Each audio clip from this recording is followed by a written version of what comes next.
Sa paglipas ng ilang buwang pabalik-balik ni Balong sa kanila, unti-unti nang namumulat si Omar sa mga lihim ng kaliwa. Nakaya na niya noong magsagawa ng isang ritual sa pagtawag ng mga demonyo upang hanapin ang mga may salang kauri nito. Nakakapagpalipad hangin na din siya noon ng salot sa paligid na merong kalakip na sumpa ng mga aral sa kanan. Maliban sa mga karunungang yan, labis ding ikinawiwili ni Omar ang pagkakaroon niya ng abilidad na hindi makapitan ng kahit na anong uri ng sakit at sumpa na nasa panig ng kaliwa. Isang araw, pagdating ni Balong sa kanila, nadatnan siya nitong naghahanda para sa pagsasanay nila ng kanilang ama. Magandang hapon po, Tay Balong. Kumain na ho ba kayo? Bungad na wika ni Omar nang makita niya ang kaibigan ng kanyang ama. Tapos na ako, iho. Kayo ba? Sagot naman ito. Nang marinig ito ni Omar, tumangulang naman ito habang itinuturo ang kasalukuyang kinaroroonan ng kanyang ama. Matapos nilang mag-usap, kinuha na niya ang iilan sa kanyang mga gamit upang maisagawa ang pangalawang hakbang ng kanyang pagsasanay.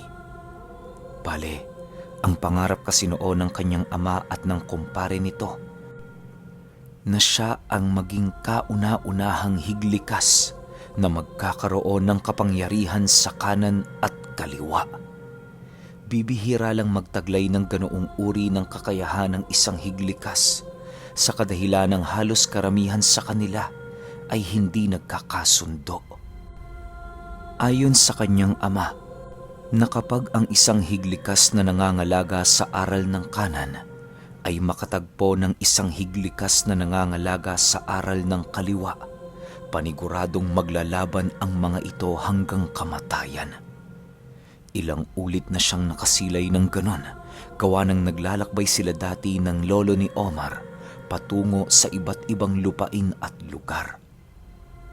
Dagdag pa nito, bibihira para sa mga higlikas ang makipagkasundo sa kanyang mga kauri na nasa kasalungat ng kanyang panig.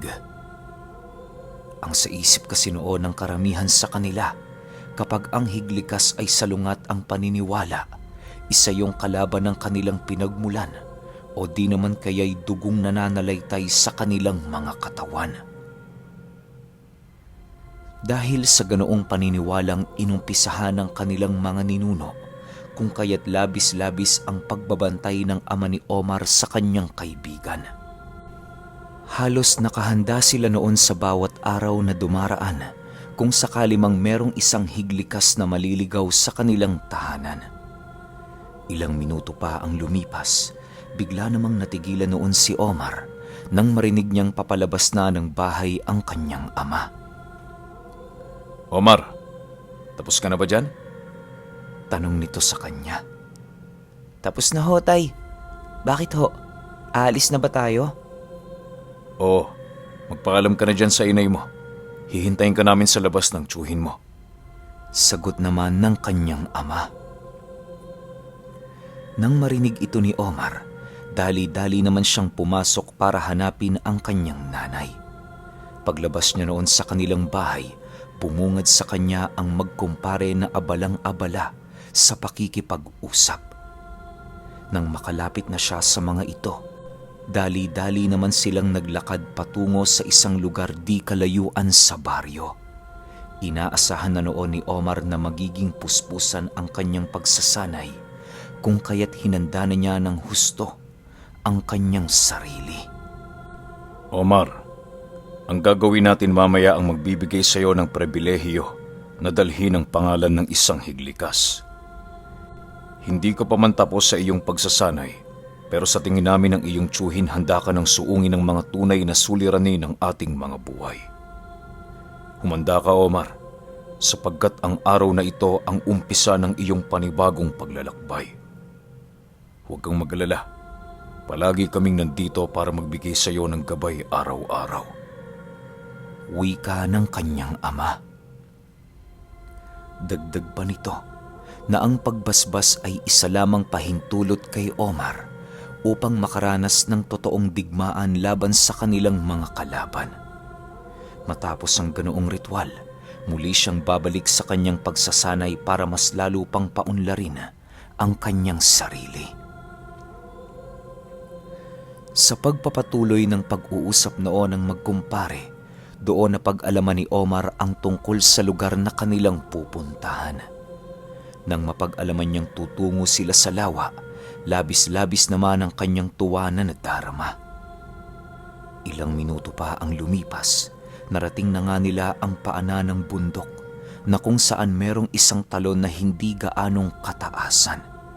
May malapad itong sapa sa ibaba nito na ayon sa kanyang ama, ilang talampakan ang lalim. Nang makahanap na sila ng kanilang pagsisilungan, agad naman nilang isinalansa ng kanilang mga gamit at pagkain. Matapos yan, pansamantala muna silang nagmasid sa paligid upang masiguro ang kanilang kaligtasan. Omar, mamaya kapag nagawa na naming masuyod ang ilalim ng sapa, lulusong ka dyan. May papahanap kami sa iyong isang bagay na siyang magbibigay basbas sa iyo bilang isang ganap na higlikas. Huwag mong iaalis ang iyong paningin sa sapa, nang sa gayoy magawa mo kaming mabigyan ng babala sa mga pangyayaring hindi natin inaasahan. Habilin ng kanyang ama. Sige ho, tay. Ako na ho ang bahala rito. Sagot naman ni Omar. Matapos nilang mag-usap, agad din namang lumusong ang magkumpare ng walang pagdadalawang isip.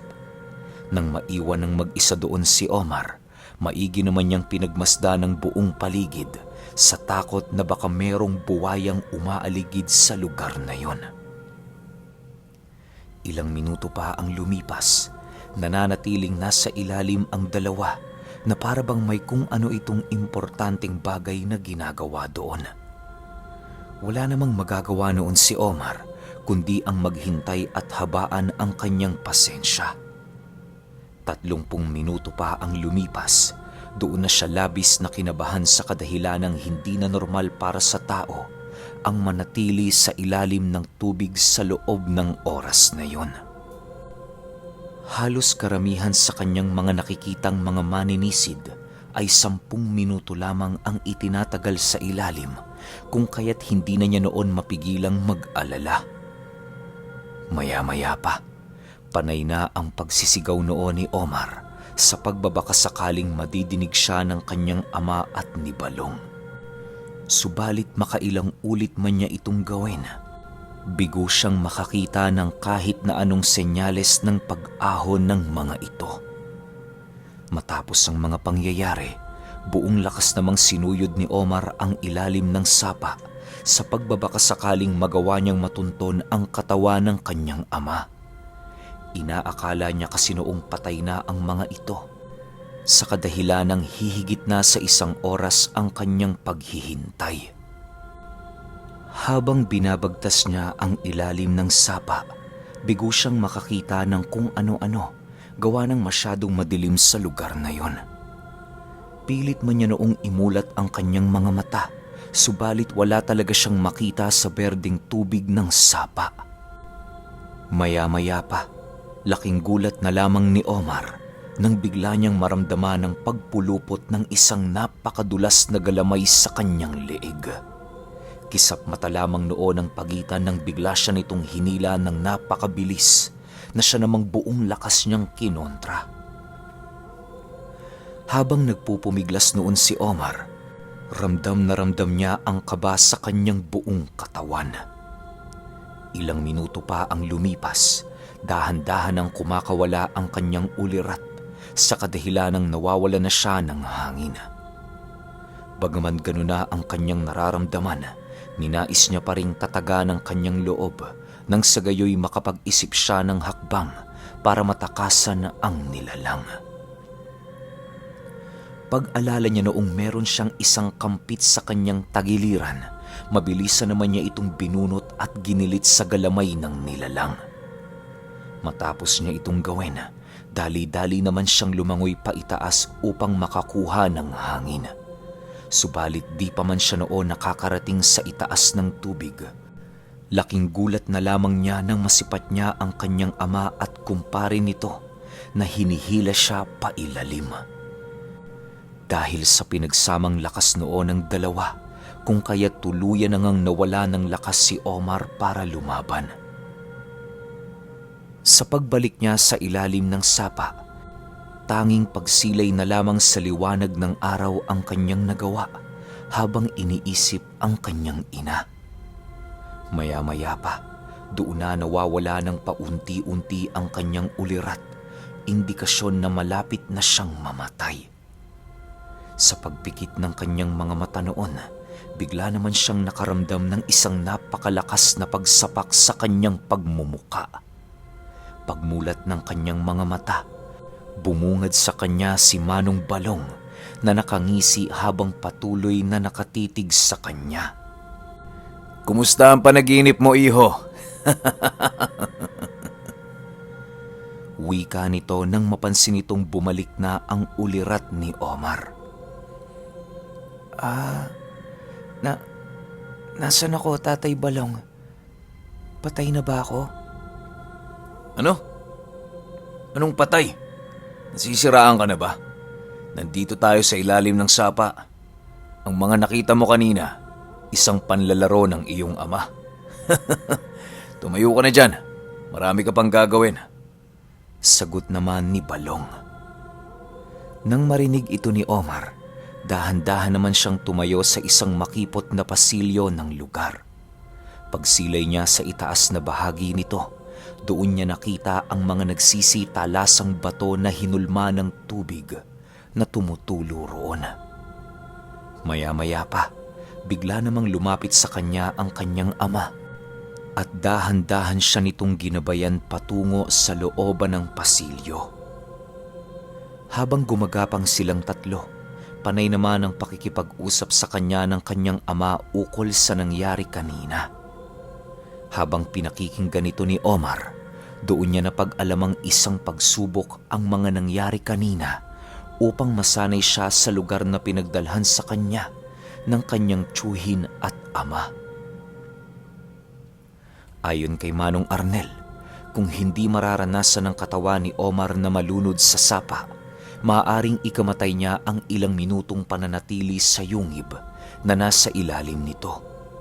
Bukod kasi sa napakanipis doon ng hangin, wala din sila doong masisilayan na kung ano-ano. Dagdag pa nito na ang pakiramdam sa loob ng yungib na yon ay para kang nakasiksik sa isang kartong gawa sa bakal na merong kokonting espasyo sa loob nito. Wala din doong ibang paraan papasok kundi ang lumusong sa tubig na merong isang mabangis na engkantong naninirahan.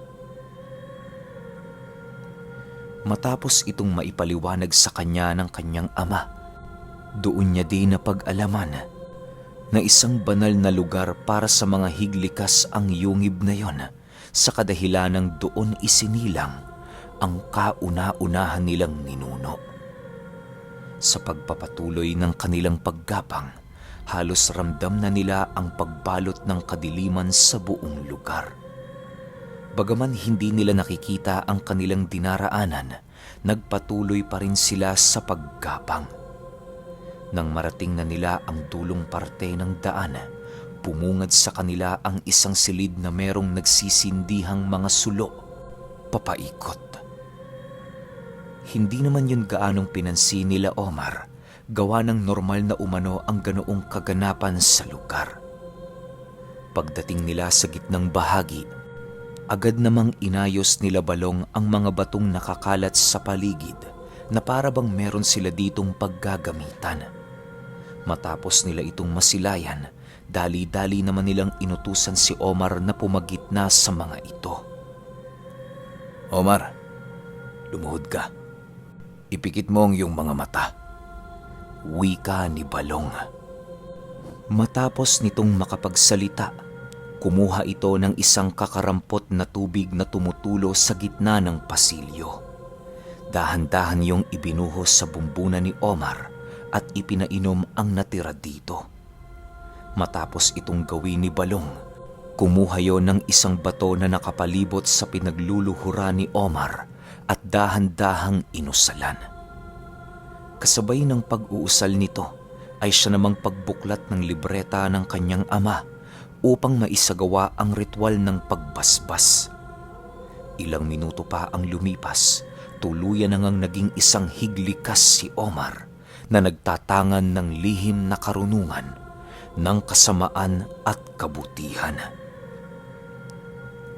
Tumayo ka, Omar. Isa ka ng ganap na higlikas. Magmula sa araw na ito, anuman ang mga karapatan naming mga higlikas ay matatamasa mo na. Dalhin mo ang pangalan ng iyong ama sa kabutihan at sa kadakilaan. Wika ni Balong. Kasabay ng pagwika nito ay siya namang pagtayo ni Omar ng buong kagalakan. Habang dinaramdam niya noon ang bawat katagang sinasabi ni Balong sa kanya, halos hindi magkamayaw ang kanyang sarili sa tuwa. Maya-maya pa, natapos na nga nila noon ang ritual ng pagbabasbas. Bago sila umalis sa lugar na yon, inutusan si Omar ng kanyang ama na itago ang batong ginamit sa ritual.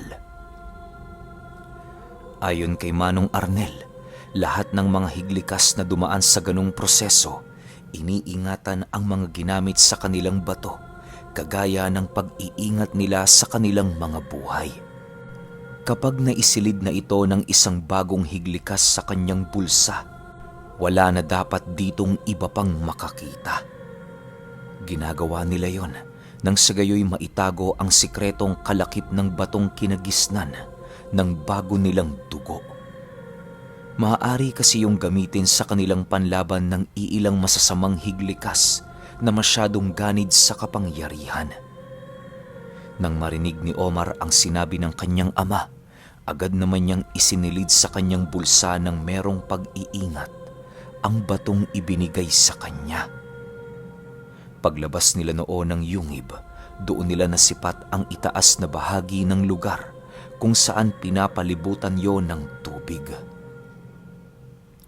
Maniwala kayo o hindi, kahit nasa ilalim ang lagusang yon, nakakapagtakang hindi ito napapasok ng tubig na para bang meron doong humaharang na kung anong bagay.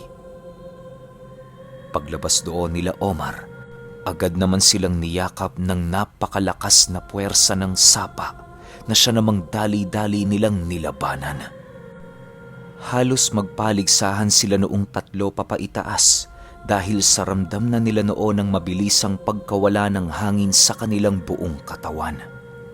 Ilang oras pa ang lumipas, nakauwi na nga silang tatlo sa bahay nila Omar.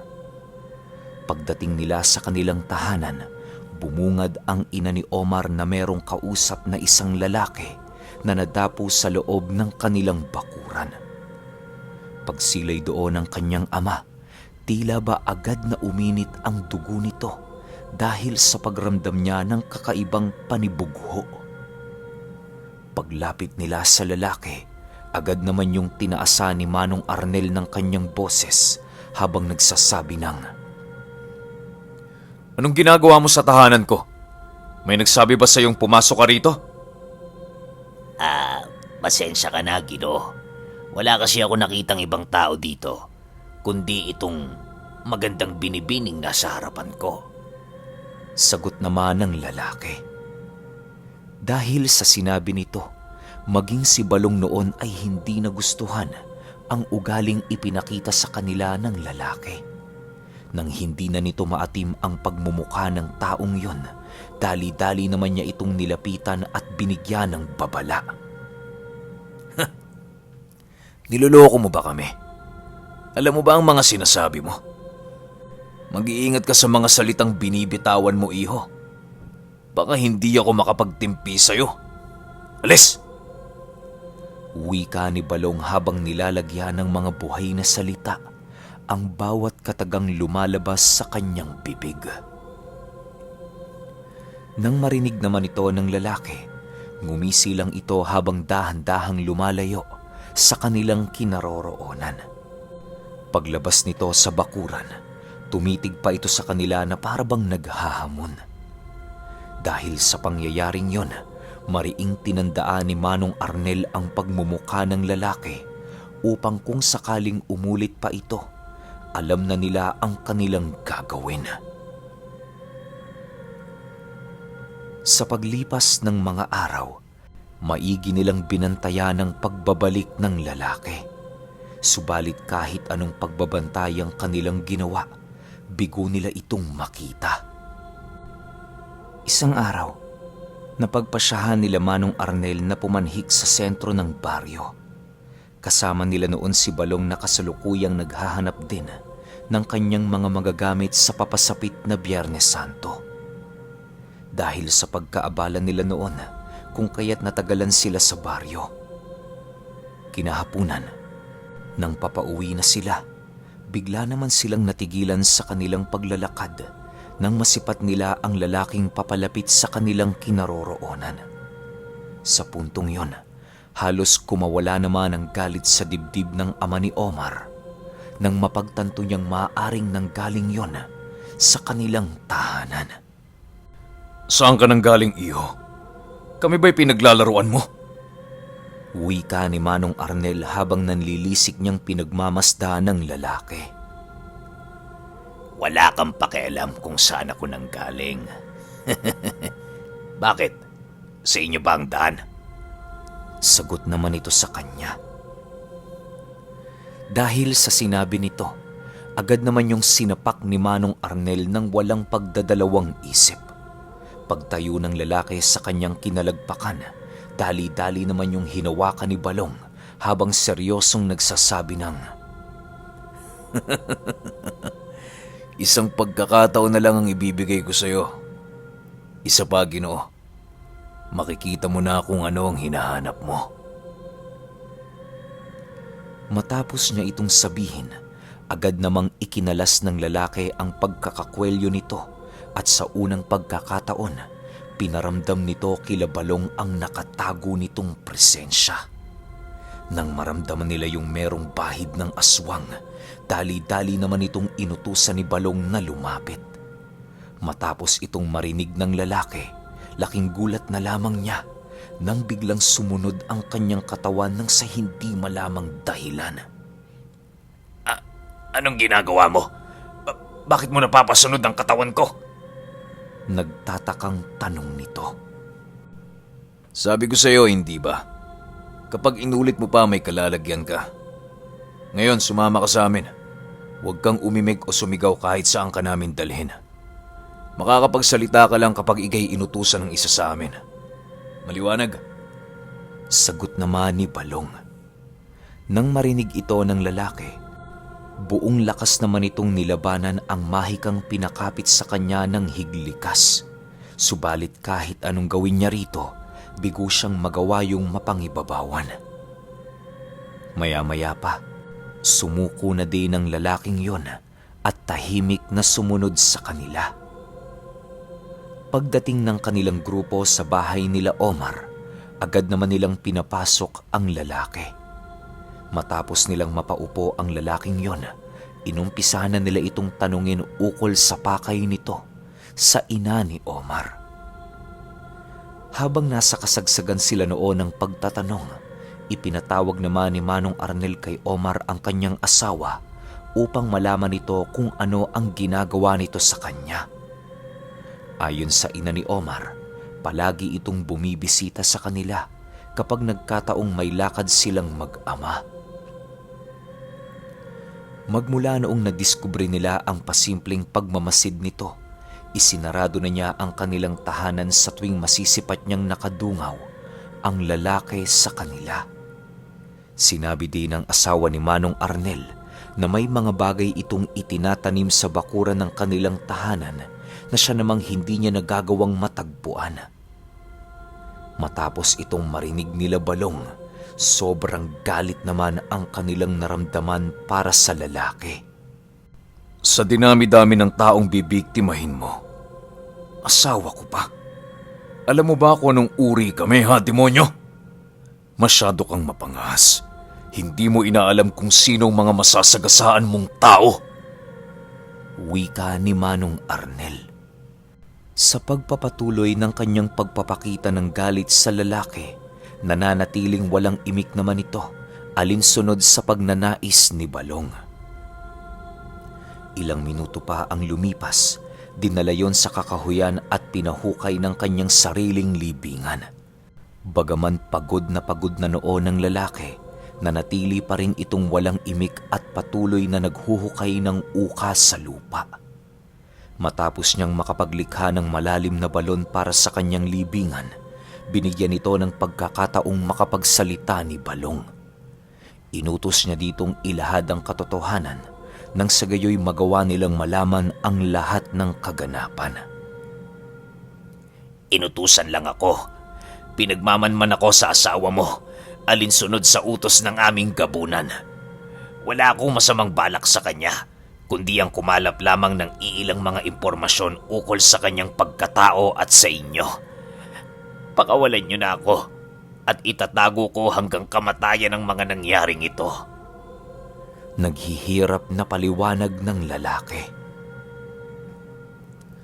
Matapos itong marinig nila Manong Arnel, agad naman niyang sinabihan ng kanyang kaibigan na ilibing na ng nilalang ang kanyang katawan. Pagbigay doon ng utos ni Balong, walang sabi-sabi, mabilisang ibinalik ng lalaki ang lahat ng lupang kanyang naitambak upang ibaon ang kanyang sarili. Habang ginagawa niya ang bagay na yon, bakas na bakas sa pagmumukha nito ang labis na takot at pagkabahala. Ilang minuto pa ang lumipas, tuluyan na ngang naibaon nito ang kanyang katawan sa ilalim ng lupa na siya namang pinatag ng husto nila Balong upang hindi na ito kailan may makaahon. Matapos nilang iwan ng lalaki, inaasahan na nila noon na hindi magiging tahimik ang mga susunod nilang pamumuhay sa lugar. Marami din silang ginagawang pananaliksik noon para malaman ang uri ng mga aswang na hindi nila gaanong nararamdaman ng presensya. Okay, grabe episode 3 pa lang pero sobrang ganda na, no? Okay, mag-alala, sunod-sunod to. Hanggat merong dumarating sa atin, ilalapag ko yon. Tsaka puro yun lang yung ikukwento natin. Pero, syempre, kapag wala tayong pondo dito, ibang kwento yung ilalapag ko para naman dire-diretso pa rin yung pakikinig ninyo. Okay? Yun lang. Hanggang sa susunod na kwento. Salamat.